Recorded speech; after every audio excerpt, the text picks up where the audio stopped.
Hello friends, welcome in bright future nurses hub. आज हम आपके लिए लेकर आए हैं इम्पोर्टेंट क्वेश्चंस। ये क्वेश्चंस आपके अपकमिंग एग्जाम के लिए काफ़ी हेल्पफुल रहने वाले हैं।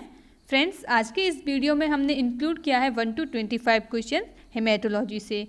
ये क्वेश्चंस आपके अपकमिंग एग्जाम लाइक नॉर्सेट और अदर एग्जाम के लिए काफ़ी हेल्पफुल रहने वाले हैं।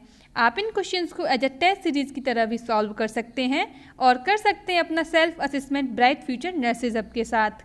अगर आपने इस वीडियो को इन क्वेश्चंस को एज अ टेस्ट सीरीज की तरह सॉल्व किया है तो आपका स्कोर कितना हुआ आप हमें कमेंट बॉक्स में ज़रूर बताएं। Question number first, bilirubin is formed from. Bilirubin किससे फॉर्म होता है? ऑप्शन है हमारे पास। Option A heme, option B globin, option C transferrin and option D gastroferritin. तो इसका राइट आंसर क्या होगा फ्रेंड्स? चलिए देखते हैं बिलिरुबिन किससे बना हुआ है। बिलिरुबिन बना हुआ है, सबसे पहले क्या होता है? RBC, red blood cells. ये किस में टूटती हैं? ये 2 पार्ट में टूटती है। एक तो हीम होता है और दूसरा कौन सा पार्ट होता है? इसका जो दूसरा पार्ट होता है वो होता है ग्लोबिन। जो ये हीम वाला पार्ट है फर्दर किस में डिवाइड होता है? हीम वाला पार्ट फर्दर डिवाइड होता है आयरन में और नॉन आयरन पार्ट में। किस में? आयरन पार्ट में और नॉन आयरन पार्ट में। जो ये आयरन पार्ट है ये क्या करता है? ये आयरन जो है लिवर में जाके स्टोर हो जाता है और सबसे पहले ट्रांसफ़र होगा आयरन। तो आयरन की ट्रांसफ़र फॉर्म क्या होती है? ट्रांसफेरिटिन। क्या होता है? ट्रांसफेरिटिन क्या होती है? इसकी ट्रांसफ़र फॉर्म होती है। और स्टोरेज फॉर्म क्या होती है? स्टोरेज फॉर्म होती है इसकी फेरिटिन। क्या होता है? फेरिटिन। ये लिवर में जाके फेरिटिन की फॉर्म में स्टोर हो जाता है। ये क्वेश्चन अक्सर पूछा जाता है कि आयरन की ट्रांसफ़र फॉर्म क्या है? ट्रांसफेरिटिन। और स्टोरेज फॉर्म क्या है? फेरिटिन। और कहाँ स्टोर होता है आयरन? आयरन स्टोर होता है लिवर में। और जो सेकंड पार्ट था इसका नॉन आयरन वाला, जो नॉन आयरन पार्ट है ये किस में कन्वर्ट होता है? ये सबसे पहले कन्वर्ट होता है बिलीवर्डिन में। किस में? बिलीवर्डिन में। और बिलीवर्डिन क्या है? एक ग्रीन कलर प्रोटीन है। और बिलीवर्डिन से क्या बनता है? बिलिरुबिन बनता है। क्या बनता है? बिलिरुबिन। किसकी हेल्प से बनता है? बिलीवर्डिन रिडक्टेज की हेल्प से बिलीवर्डिन बिलिरुबिन में कन्वर्ट हो जाता है। तो बिलिरुबिन किससे बना है फ्रेंड्स? बिलिरुबिन बना है आरबीसी के हीम वाले पार्ट से। Option number A is right answer. Next question, question number second, the plasma protein that maintain oncotic pressure of the blood. ऐसी कौन सी प्लाज्मा प्रोटीन है जो ब्लड में ऑन्कोटिक प्रेशर को मेंटेन करता है? ऑप्शंस हैं fibrinogen, option B albumin, option C है globulin and option D prothrombin. तो इसका राइट आंसर क्या होगा फ्रेंड्स? सबसे पहले देखते हैं ऑन्कोटिक प्रेशर क्या होता है। ऑन्कोटिक प्रेशर होता है pressure exerted by the albumin on the ball of blood vessels.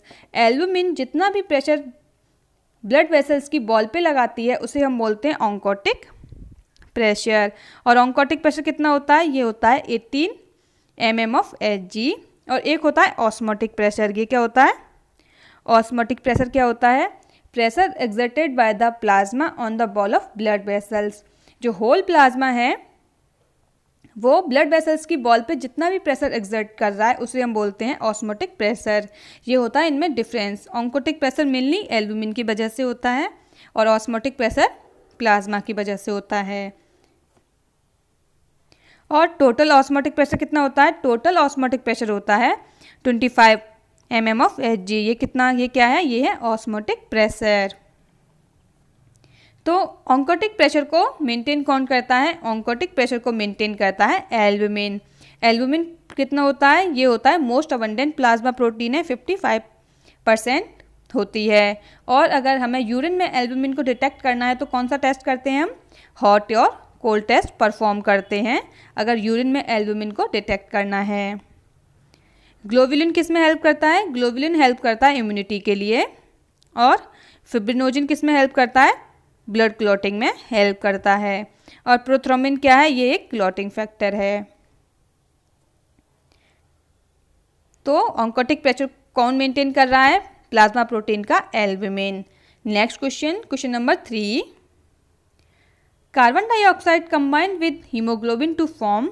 जब कार्बन डाइऑक्साइड CO2 हीमोग्लोबिन के साथ कंबाइंड होता है तो क्या बनता है? ऑप्शन है हमारे पास deoxy haemoglobin, option B reduce haemoglobin, option C carbamino haemoglobin and option D carboxy haemoglobin. तो इसका राइट आंसर क्या होगा फ्रेंड्स? जब CO2 Hb के साथ मिलेगा तो क्या बनाएगा? कार्बोक्सी हीमोग्लोबिन बनता है। Option number C is right answer. और O2 के कंपेयर में 20 टाइम मोर एफिनिटी होती है कार्बन डाइऑक्साइड की वो हीमोग्लोबिन के साथ ऐड हो जाए, कंबाइंड हो जाए। तो कितने टाइम एफिनिटी रखता है कार्बन डाइऑक्साइड? ऑक्सीजन के कंपेयर में 20 टाइम्स एफिनिटी रखता है। अगर कार्बन मोनोऑक्साइड हीमोग्लोबिन के साथ कंबाइन कर रही है तो ये क्या बनाएगी? ये बनाएगी कार्बोक्सी हीमोग्लोबिन बनाती है। क्या बनाती है? Carboxy haemoglobin. और कार्बन मोनोऑक्साइड के पास ऑक्सीजन के कंपेयर में 20 टाइम्स मोर एफिनिटी होती है कि वो हीमोग्लोबिन के साथ कंबाइन हो सकती है। अगर किसी पर्सन ने कार्बन मोनोऑक्साइड की पॉइजनिंग हुई है तो उसमें क्या करते हैं हम? उसके मैनेजमेंट में उस पेशेंट को हम 100% O2 डिलीवर करते हैं। किससे? नॉन रीब्रीथर मास्क से। और अगर हीमोग्लोबिन ऑक्सीजन के साथ कंबाइन कर रहा है तो उसमें क्या बनेगा? उसमें बनेगा ऑक्सी हीमोग्लोबिन। क्या बनता है? O2 के साथ जब कंबाइन करता है तो ऑक्सी हीमोग्लोबिन बनता है। और डीऑक्सी हीमोग्लोबिन क्या होता है? डीऑक्सी हीमोग्लोबिन होता है केमिकली रिड्यूस हीमोग्लोबिन को बोलते हैं डीऑक्सी हीमोग्लोबिन। तो कार्बन डाइऑक्साइड के साथ जब Hb कंबाइन करेगा तो क्या बनाएगा? ये बनाता है carbamino haemoglobin. Only option number C is right answer. 4. Which immunity is affected by HIV infection? HIV infection की वजह से कौन सी इम्यूनिटी अफेक्ट होती है? ऑप्शन से हमारे पास natural immunity, active immunity, cellular immunity या ह्यूमरल इम्यूनिटी। तो इसका राइट आंसर क्या होगा फ्रेंड्स? HIV में क्या होता है? HIV में CD4 सेल और T हेल्पर सेल डिस्ट्रॉय हो जाती हैं। कौन कौन सी सेल? CD4 सेल और T हेल्पर सेल। और ये सेल कौन सी इम्यूनिटी प्रोवाइड करती हैं? ये सेल प्रोवाइड करती हैं सेलुलर इम्यूनिटी। तो सेलुलर इम्यूनिटी भी डिस्ट्रॉय होगी या सेलुलर इम्यूनिटी भी अफेक्ट होगी HIV इन्फेक्शन से। तो इसका राइट आंसर क्या होगा? इसका राइट आंसर होगा सेलुलर इम्यूनिटी। HIV इन्फेक्शन में कौन सी इम्यूनिटी अफेक्ट होगी? Cellular immunity. HIV के इन्फेक्शन में CD4 सेल का काउंट कितना हो जाता है? इसमें जो CD4 सेल का काउंट हो जाता है लेस देन 200 हो जाता है। और CD4 सेल और CD8 सेल का जो रेशियो होता है कितना होता है? जनरली CD4 और CD8 सेल का जो रेशियो होता है, इनका रेशियो होता है जनरली जो नॉर्मल होता है वो होता है 2:1। और HIV इन्फेक्शन में कितना हो जाता है? HIV इन्फेक्शन में ये 1:2 हो जाता है, यानी कि CD4 सेल्स का काउंट कम हो रहा है। तो क्या होगा? HIV। तो इसका राइट आंसर क्या होगा? सेलुलर इम्यूनिटी HIV इन्फेक्शन में अफेक्ट होती है। Next question, question number 5। Which of the following action should the nurse prioritise when take caring of a patient with platelets count 23,000 per mm³?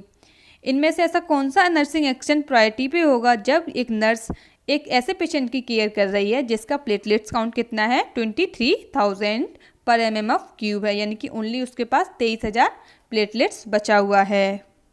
Option है हमारे पास option A request and order for an anticoagulant, option B protect the patient from injury and option C encourage patient to drink plenty of fluid and option D no action is necessary। तो इसका right answer क्या होगा friends? जो normal platelets count होता है वो कितना होता है? 1.5 to 4 लाख नॉर्मल प्लेटलेट्स का काउंट होता है। अगर किसी पेशेंट की 23,000 प्लेटलेट्स बची हैं तो उसमें कौन सा प्रायोरिटी एक्शन होगा? Protect the patient from injury. हम उस पेशेंट को इंजरी से बचाएंगे क्योंकि इसमें ब्लीडिंग का रिस्क रह सकता है। So option number B is right answer. अगर किसी पेशेंट के अंदर थ्रोम्बोसाइटोपेनिया होता है, थ्रोम्बोसाइटोपेनिया क्या होता है? अगर प्लेटलेट्स काउंट 1 लाख से कम हो जाता है तो उसमें क्या करते हैं हम? ये होता है थ्रोम्बोसाइटोपेनिया होता है, 1 लाख से कम प्लेटलेट्स काउंट होते हैं। अगर किसी पेशेंट के अंदर 50,000 से कम प्लेटलेट्स काउंट रह रहा है तो उसमें हम क्या करते हैं? उस पेशेंट में हम पेशेंट को तुरंत हॉस्पिटलाइज करेंगे और उसे ऑब्जर्वेशन में रखेंगे कि कहीं उसे ब्लीडिंग का रिस्क तो नहीं है। अगर किसी पेशेंट का प्लेटलेट्स काउंट 20,000 से भी कम हो जाता है, 20,000 से भी कम हो रहा है, तो इसमें क्या होगा? Priority nursing intervention. ऐसी सिचुएशन में पेशेंट को तुरंत नीड होती है कि उसे हम प्लेटलेट्स ट्रांसफ्यूजन करेंगे। क्योंकि 20,000 से कम प्लेटलेट्स में उसे बहुत ज़्यादा हाईली रिस्क है कि उसे ब्लीडिंग हो सकती है। इस सिचुएशन में हम तुरंत ही प्लेटलेट्स ट्रांसफ्यूजन करते हैं। Next question number 6। Tissue plasminogen activator is to be administered to a patient in the trauma and emergency unit. Which of the following is priority action? एक पेशेंट है जो ट्रॉमा इमरजेंसी यूनिट में है, उसे tissue plasminogen activator administer किया जाता है। तो ऐसी सिचुएशन में कौन सा प्रायोरिटी एक्शन होगा? इनमें से ऑप्शंस हैं। Option A check apical pulse and option B check serum electrolyte, option C check sign of bleeding and option D check blood grouping and cross matching. तो इसका राइट आंसर क्या होगा friends? अगर किसी पेशेंट को tissue plasminogen activator दिया जा रहा है तो कौन सा प्रायोरिटी एक्शन होता है? टिश्यू प्लाज्मिनोजन एक्टिवेटर क्या है? ये एक थ्रोम्बोलिटिक एजेंट है। क्या है? थ्रोम्बोलिटिक एजेंट है। और ये क्या करता है? ये थ्रोम्बोलाइसिस करता है, यानी कि किसी भी थ्रोम्बस को डिसॉल्व करने में हेल्प करता है। तो ऐसी सिचुएशन में हम उस पेशेंट में क्या ऑब्जर्व करेंगे? साइन ऑफ ब्लीडिंग, क्योंकि इस ऐसे पेशेंट में ब्लीडिंग का रिस्क रहता है। तो हम क्या ऑब्जर्व करेंगे? Check the sign of bleeding. Option number C is right answer. Next question number 7। A patient is receiving warfarin of pulmonary embolism. Which of the following is contraindicated while the patient is on warfarin? एक patient है जो कि orally warfarin ले रहा है, pulmonary embolism का patient है। तो इनमें से ऐसा कौन सा है जो कि वारफेरिन वाले पेशेंट के लिए कॉन्ट्राइंडिकेटेड रहता है? वारफेरिन क्या है? वारफेरिन एक ओरल एंटीकोगुलेंट है। तो इनमें से ऐसा कौन सा है जो कॉन्ट्राइंडिकेटेड रहेगा? हमारे पास ऑप्शंस हैं ferrous sulphate, acetyl salicylic acid, atenolol या फिर क्लोप्रोमाजिन। तो इसका राइट आंसर क्या होगा फ्रेंड्स? इनमें से कौन सा है जो कि कॉन्ट्राइंडिकेटेड रहेगा ओरल वारफेरिन वाले पेशेंट में? वो रहता है एसिटाइल सैलिसिलिक एसिड। ये क्या है? ये एस्पिरिन है। क्या है? एस्पिरिन है। इसमें अगर हम इसे देते हैं किसी पेशेंट को, उसे पहले से वारफेरिन चल रही है, तो उसमें इंटरनल हेमरेज का रिस्क बढ़ जाता है। तो एस्पिरिन और एसिटाइल सैलिसिलिक एसिड इसमें कॉन्ट्राइंडिकेटेड रहेगा। Option number B is right answer. Next question number 8। Karan has been diagnosed with aplastic anemia. The nurse monitor for changes in which of the following physiological action? करण है जो diagnose हुआ है उसे aplastic anaemia है। तो इनमें से ऐसा कौन सा ऑप्शन है जो नर्स को मॉनिटर करना है फिजियोलॉजिकल फंक्शन के लिए? तो हमारे पास ऑप्शंस हैं bowel function, peripheral sensation, bleeding tendencies या इनटेक एंड आउटपुट। तो इसका राइट आंसर क्या होगा फ्रेंड्स? एप्लास्टिक एनीमिया क्या होता है? एप्लास्टिक एनीमिया जो होता है वो बोन मैरो डिप्रेशन की वजह से होता है। किसकी वजह से होता है? बोन मैरो डिप्रेशन की वजह से एप्लास्टिक एनीमिया होता है। अगर किसी में बोन मैरो डिप्रेशन है तो उसमें क्या देखने को मिलता है? उसमें देखने को मिलेगा पैनसाइटोपनिया। क्या? पैनसाइटोपनिया। अब पैनसाइटोपनिया क्या होता है?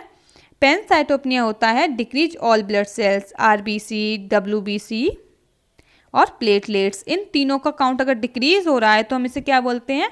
इसे हम बोलते हैं पैनसाइटोपनिया। और एप्लास्टिक एनीमिया में मोस्टली क्या देखने को मिलता है? पैनसाइटोपनिया देखने को मिलता है। अगर किसी पेशेंट में प्लेटलेट्स काउंट भी डिक्रीज हो रहा है तो उसमें क्या होगा? उसमें ब्लीडिंग का रिस्क रहेगा। तो उसमें हमें क्या मॉनिटर करना है? ब्लीडिंग टेंडेंसी को मॉनिटर करना है ऐसे पेशेंट में। So option number C is right answer. Next question 9। Most common manifestation of sickle cell anaemia. Sickle cell anaemia का मोस्ट कॉमन मैनिफेस्टेशन क्या होता है? ऑप्शन है हमारे पास सीवियर एनीमिया, हीमोलिटिक क्राइसिस या फिर सिक्वेस्ट्रेशन क्राइसिस या repeated episode of skeletal pain. तो इसका राइट आंसर क्या होगा फ्रेंड्स? सिकल सेल एनीमिया क्या होता है? सिकल सेल एनीमिया होता है ये क्या है? एक ऑटोसोमल रिसेसिव डिसऑर्डर है। क्या है? ऑटोसोमल रिसेसिव डिसऑर्डर है। इसमें क्या होता है? इसमें जो आरबीसी हैं वो कैसी शेप की हो जाती हैं? इसमें जो आरबीसी हैं या तो वो सिकल शेप की हो जाएंगी और या फिर क्रेस्ट मून शेप की होती हैं, या फिर क्रेस्ट मून शेप या सिकल शेप की हो जाती हैं। ये किसकी वजह से होता है, इसमें जो 6 नंबर पे ग्लूटामिक एसिड होता है वो किससे रिप्लेस हो जाता है, वो वैलिन से रिप्लेस हो जाता है, जिसकी वजह से क्या देखने को मिलता है, सिकल सेल एनीमिया होता है। कौन सा, ग्लूटामिक एसिड जो होता है वो वैलिन से रिप्लेस हो जाता है सिकल सेल एनीमिया में। और इसमें जो आरबीसी का शेप होता है वो कैसा हो जाता है, आरबीसी का शेप हो जाता है या तो क्रेस्ट मून शेप हो जाता है या सिकल शेप हो जाता है।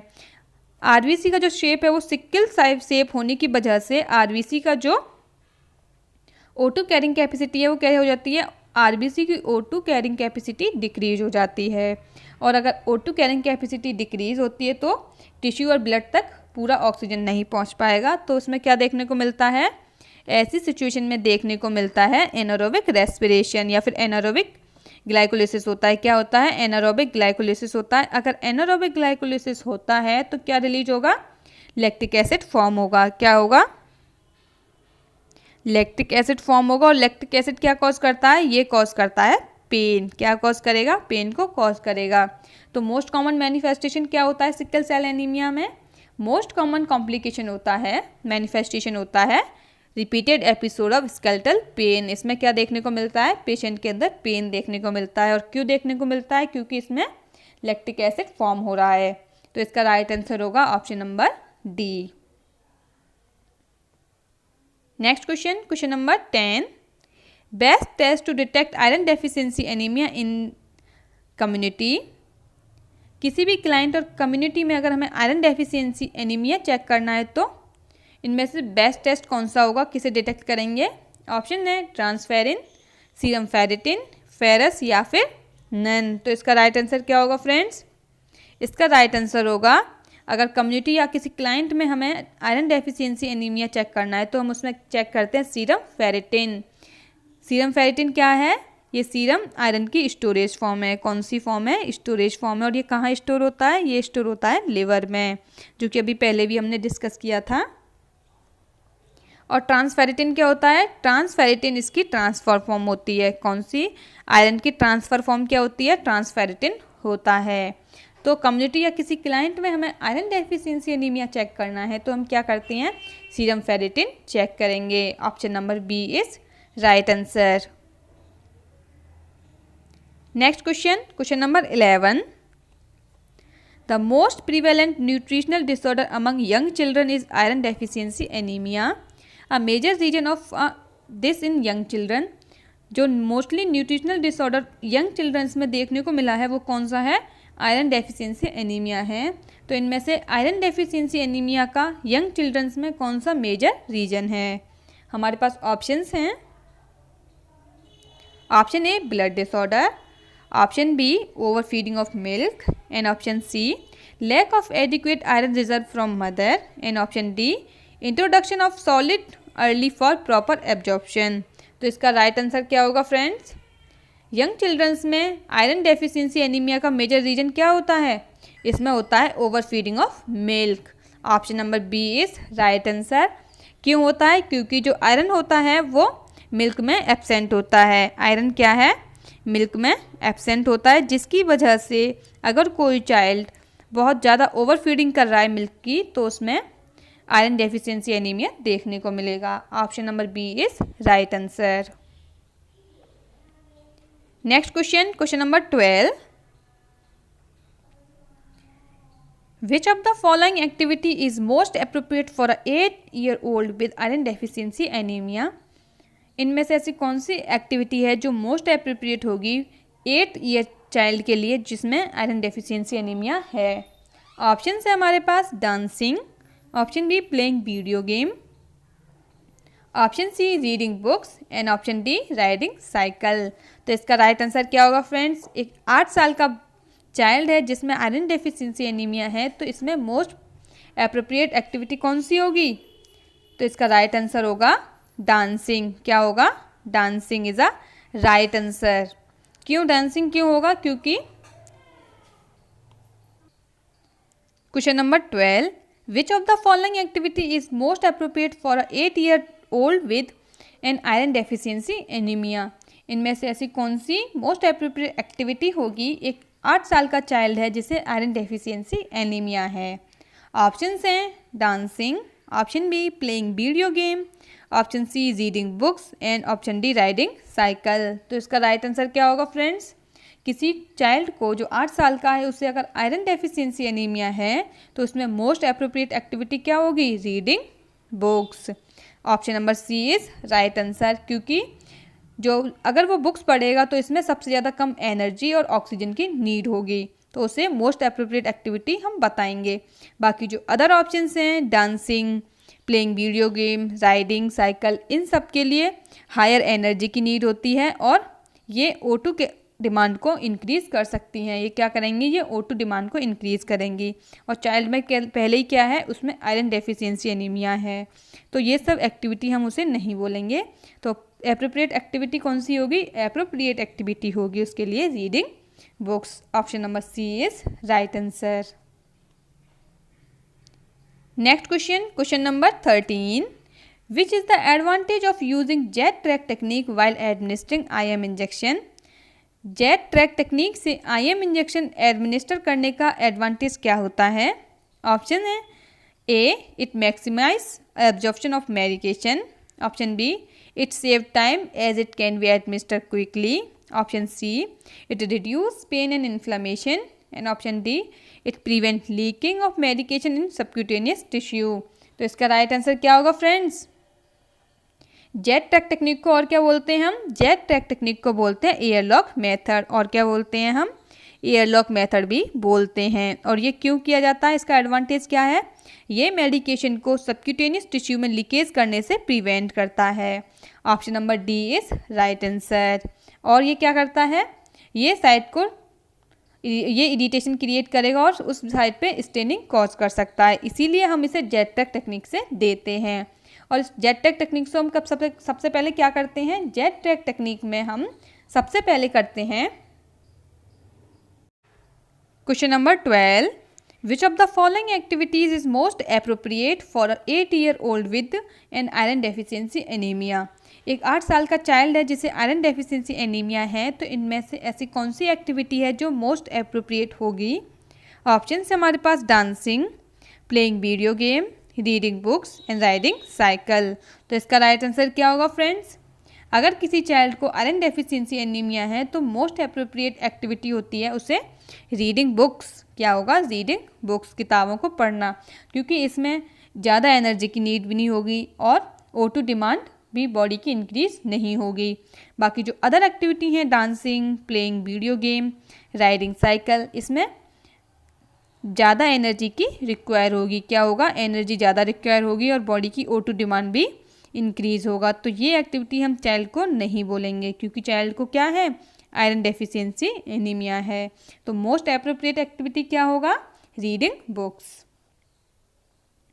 Next question number 13, which is the advantage of using jet track technique while administer IM injection?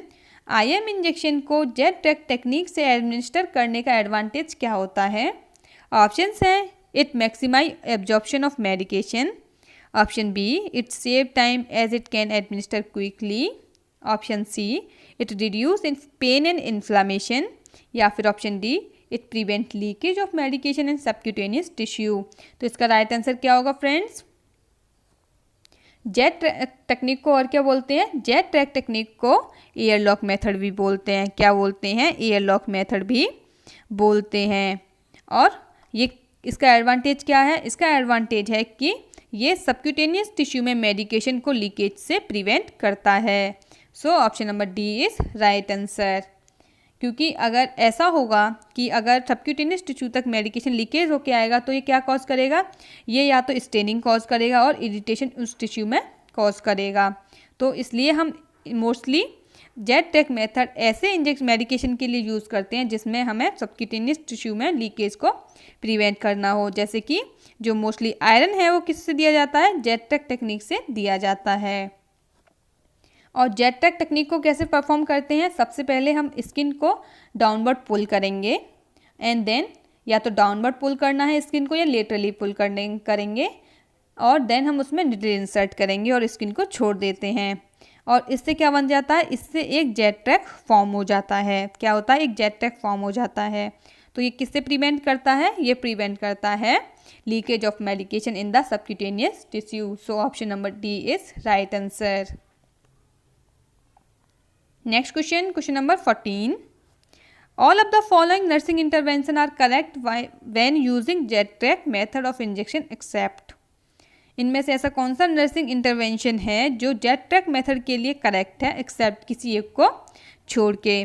Option है हमारे पास, option A prepare the injection site with alcohol, option B use the needle that's 1 inch long, and option C aspirate from blood before injection, and option D rub the site vigorously after the injection. तो इसका ऐसा कौन सा एक option है जो कि JET-TRAC method के इंटरवेंशन नहीं है? तो इसका राइट आंसर क्या होगा फ्रेंड्स? इंजेक्शन साइट को हमें रब नहीं करना है। क्या नहीं करना है? बहुत ज़्यादा वेगरसली रब नहीं करना है। So option number D is right answer. अगर हम इंजेक्शन साइट को रब करते हैं तो ये क्या करेगा? ये टिश्यू में इरिटेशन और स्टेनिंग कॉज करेगा। क्या कॉज करेगा?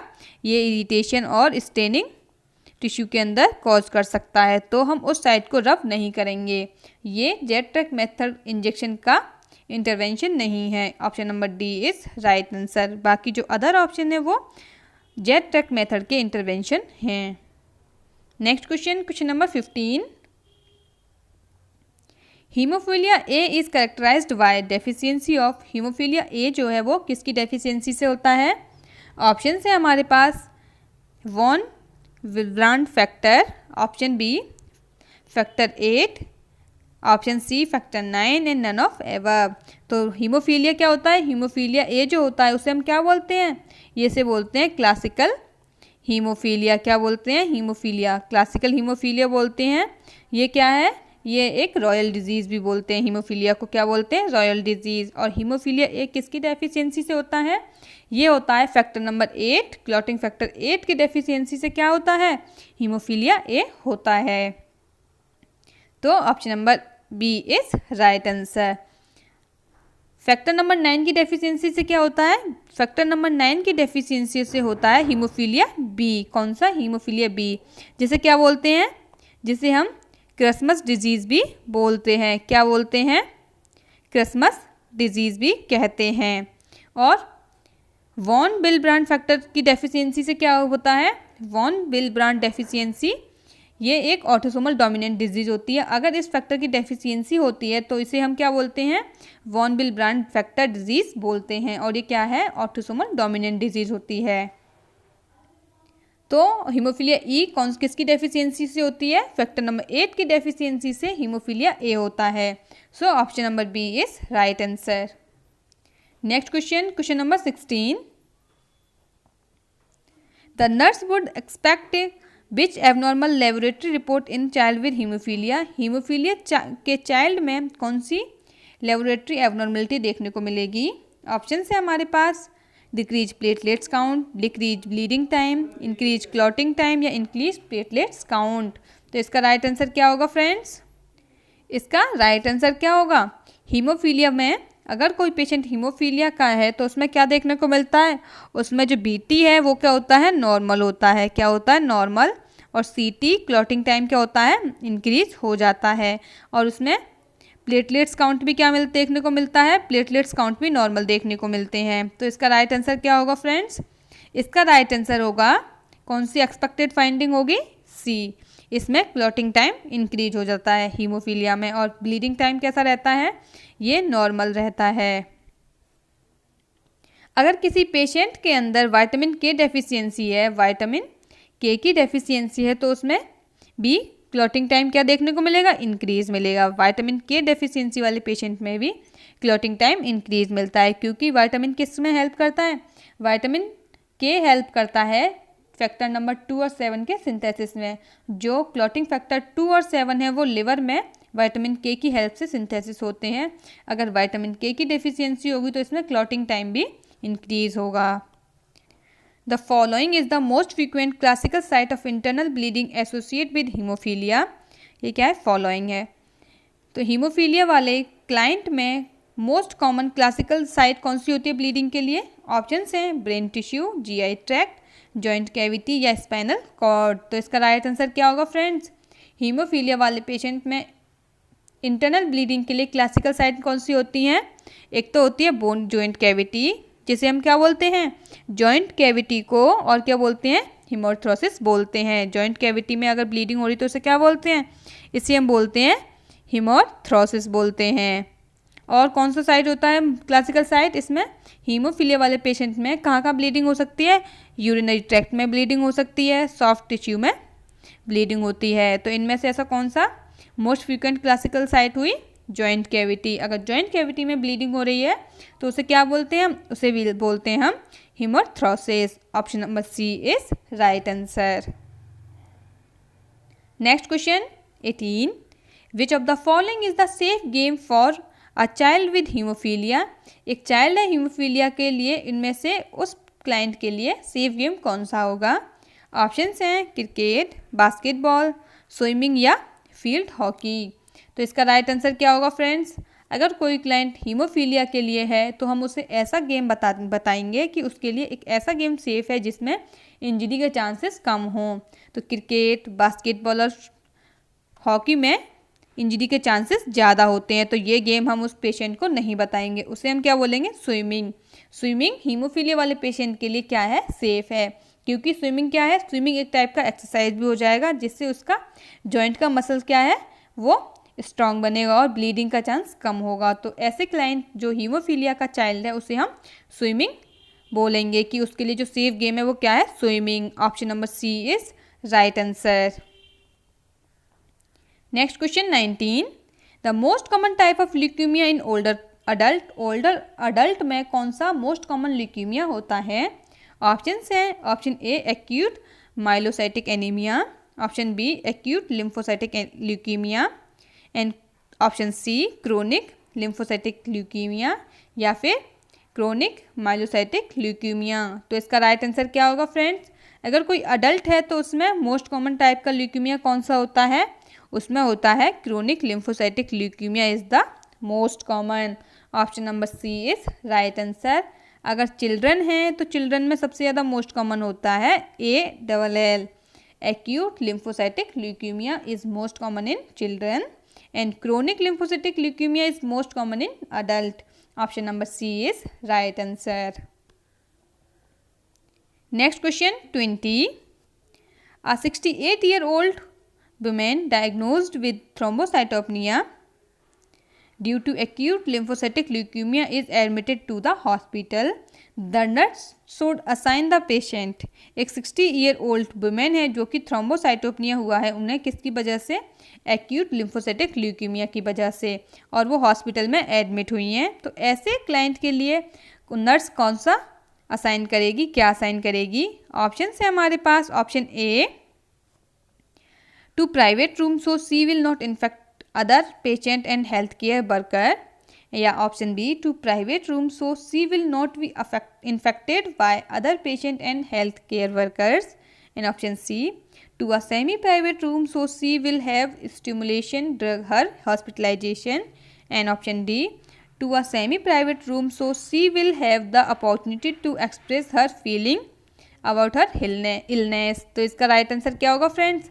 एक क्लाइंट है जिसे थ्रोम्बोसाइटोपनिया हुआ है और किसकी वजह से? एक्यूट लिम्फोसाइटिक ल्यूकीमिया की वजह से। तो ऐसे क्लाइंट के लिए हम एक ऐसा प्राइवेट रूम डिसाइड करेंगे, असाइन करेंगे जिसकी वजह से अदर पेशेंट की वजह से और हेल्थ केयर वर्कर की वजह से वो इन्फेक्टेड ना हो पाए। So option number B is right answer, क्योंकि ये जो पेशेंट है वो पहले से ही क्या है? इम्यून सप्रेसेंट है, उसका जो इम्यून सिस्टम है वो पहले से ही सप्रेस है, तो उसे इन्फेक्शन के चांसेस ज़्यादा रहते हैं। तो ऐसे क्लाइंट के लिए हम एक ऐसा रूम असाइन करेंगे जिससे वो इन्फेक्ट ना हो पाए, या तो अदर पेशेंट की वजह से इन्फेक्ट ना हो पाए और हेल्थ केयर वर्कर की वजह से भी वो इन्फेक्ट ना हो पाए।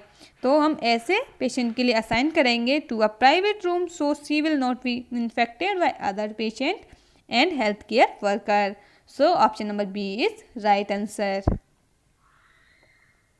Next question number 21, Reed Sternberg cell is node are found in. जो रीड स्टर्नबर्ग सेल होती है वो कहाँ होती हैं? ऑप्शन है हमारे पास मल्टीपल माइलोमा, हॉटकिन लिम्फोमा या फिर नॉन हॉटकिन लिम्फोमा या ल्यूकीमिया। तो इसका राइट आंसर क्या होगा फ्रेंड्स? जो रीड स्टर्नबर्ग सेल्स हैं वो किस में मिलती हैं, वो हॉटकिंस लिम्फोमा वाले पेशेंट में देखने को मिलती हैं। और ये हॉटकिंस लिम्फोमा क्या है, ये होता है मैलिग्नेंसी ऑफ लिम्फेटिक टिश्यू।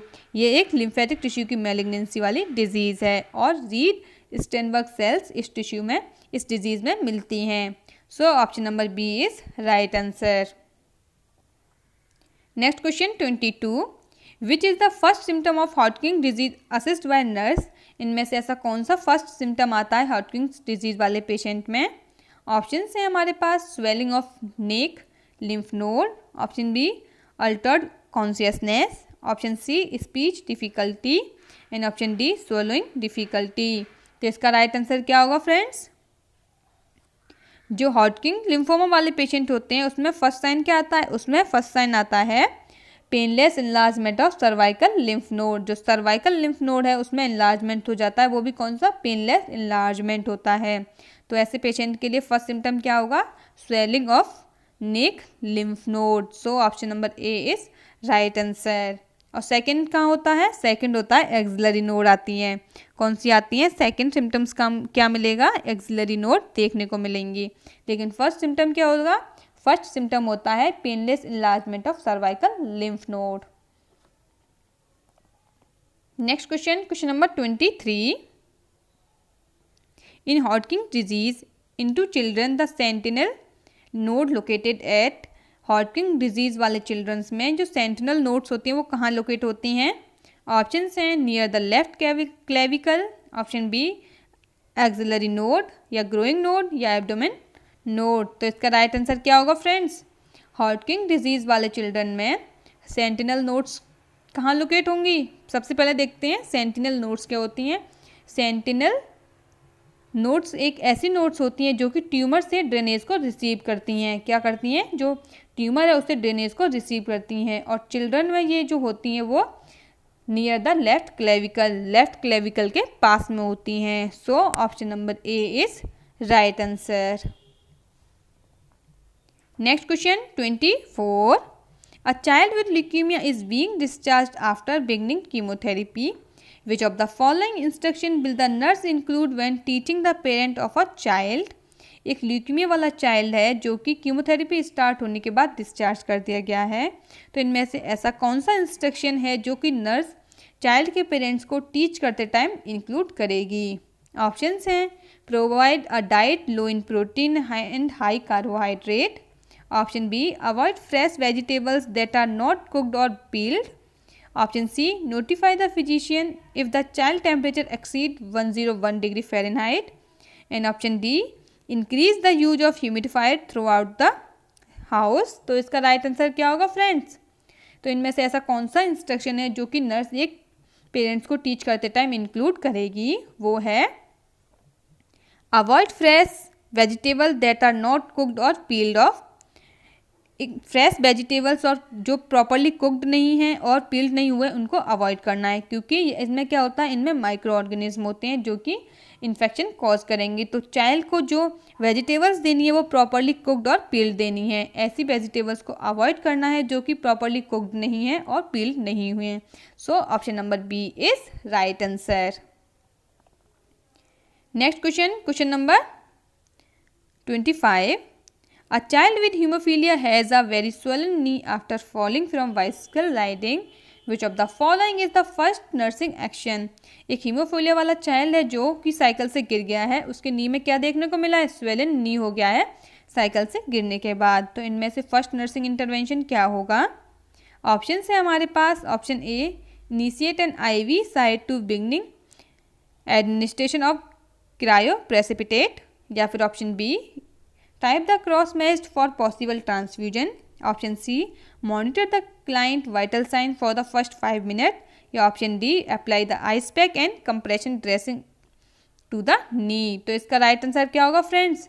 ऐसे क्लाइंट जिसको हीमोफीलिया है और उसके नी में स्वेलिंग आ गई है, तो ऐसे क्लाइंट को सबसे पहले क्या देंगे, स्वेल हो गया है अगर उसका नी, तो सबसे पहले उसे rest, ice and compression provide करते हैं। क्या प्रोवाइड करते हैं, सबसे पहले हम उसे जो उसका नी है उसमें उस पर रेस्ट आइस लगाते हैं और आइस कंप्रेशन लगाते हैं, और उस नी जो पार्ट जो अफेक्टेड हुआ है उसे एलिवेट करके रखेंगे। ये क्या होता है? ये होता है immediate treatment to reduce bleeding. Bleeding को रिड्यूस करने के लिए क्या होता है? ये इमीडिएट ट्रीटमेंट हमें करना होता है। सबसे पहले रेस्ट, आइस कंप्रेशन और उस पार्ट को एलिवेट करके रखना है। तो इसका राइट आंसर क्या होगा? इसमें फर्स्ट नर्सिंग इंटरवेंशन क्या होगा? Apply the ice pack and compression dressing to the knee to decrease the swelling और bleeding. So option number D is right answer. तो फ्रेंड्स, ये थे हमारे आज के 25 क्वेश्चंस। आई होप ये क्वेश्चंस आपके अपकमिंग एग्जाम के लिए काफ़ी हेल्पफुल रहने वाले हैं।